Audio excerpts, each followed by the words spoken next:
Hey everybody, it's Jason Blaha here, and it's time for another breakfast with Blaha. And today I'm having fat-free Greek yogurt, frozen cherries, and almond butter.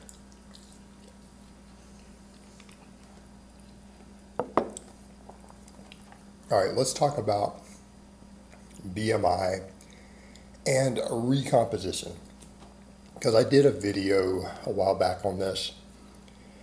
Put up discussing BMI, why it matters for natural lifters. And I hate that term, natural. But I think that needs to be a topic too, to where I can just make a video saying natural means whatever you want it to mean. But that aside, drug-free lifters. I've done stuff discussing that look, the BMI chart is actually accurate to some extent for health purposes. You can probably get away with being on the overweight end if you train really hard with no negative health issues. You don't want to be obese. And that number is still fairly high. The obese is something like, which is BMI 30. You're only overweight if you get 200 pounds, if you're 5'9", which is average height for an American male. And even for a slightly shorter guy, 5'7", it's 190. 190. And again, those are pretty big. Those are pretty heavy body weights if you're at a athletic body fat. Right? That's pretty big. So we put that out there. I've had people who say, well, can I just get up to that level in recomposition? And I've had people write that and ask that, like, well, couldn't I go there and just recomposition for a year or two? No. Because realistically speaking, unless everything is perfectly dialed in, if you're drug-free, you're no longer a novice. For you to recomposition at all, you're going to need perfect training. Your lifestyle is going to have to be perfect. Your margin from error is much smaller. Diet has to be perfect. Sleep has to be perfect. Nutrition has to be pretty close to perfect. If it's not, you're just going to spin your wheels.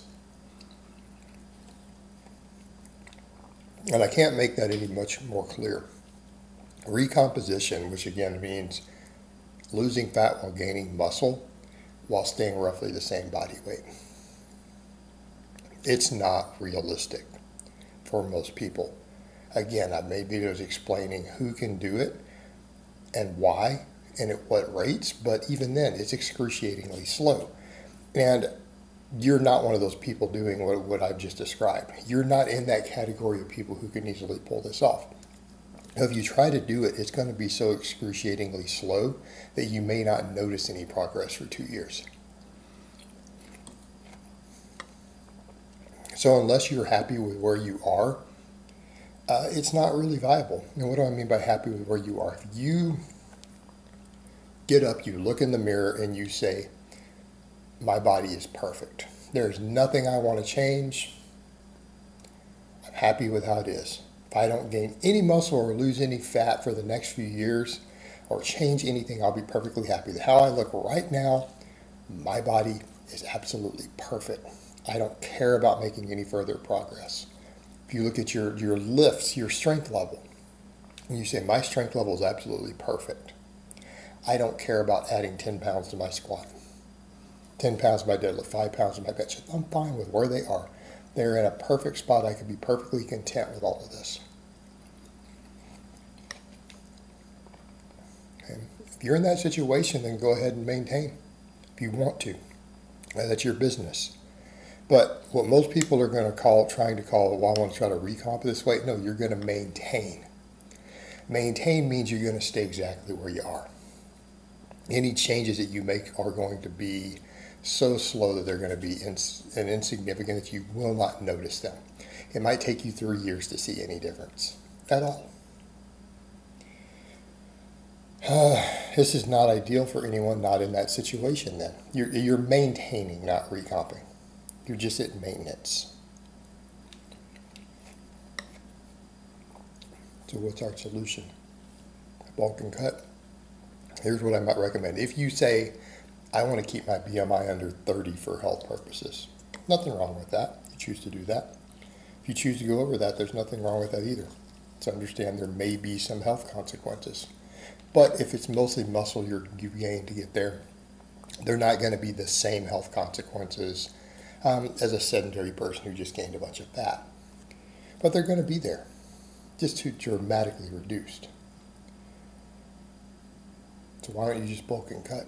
In other words, if you're worried about getting too heavy, you probably have too much body fat, because guys are not hitting a 30 BMI completely drug-free while being really lean. That's not happening.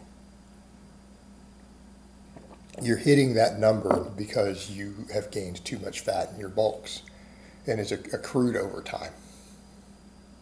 So what I would say to someone doing that, no, don't try to maintain that. Let's say you get up to that 29 BMI, 28, 29 BMI, whatever it happens to be. When you get there, you need to cut. Don't try to maintain. Do not try to maintain. Go ahead and cut 10 pounds. That's about 4 kilos. Right? For those who use kg who don't use freedom units, a little over 4 kg. About 10 pounds. Do a 10-pound cut. That's it. If you do a 10-pound cut, what does that mean? That means you can bulk for 10, 11, 12 months straight. How long does it take you to cut 10 pounds? I don't know.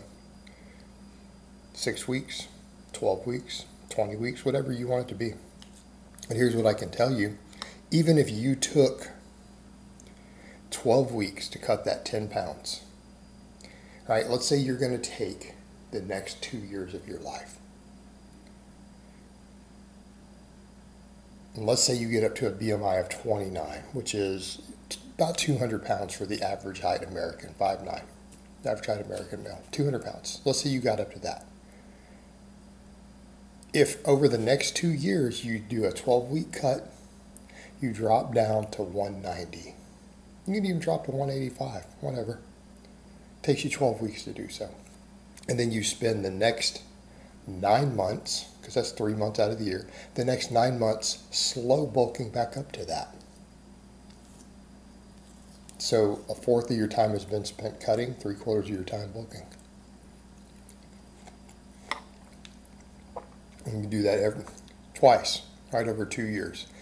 If you do that, you will gain more muscle than had you just stayed at that body weight, right? That 195, that 200 pounds, and you just bulk back to it and then cut again and then bulk back to it. You'll be bigger and leaner in 2 years than you would have been had you tried to just stay at maintenance. All right, and that's the issue with it. So people who are like, well, I'll just maintain, the time will pass anyways. I mean, slow gains, well, no, slow gains doesn't mean you still make gains. That's the point. If you do what I just described, again, you're actually going to be leaner. You're going to be leaner year-round if you do that, no matter what. And you're going to gain more muscle as a result.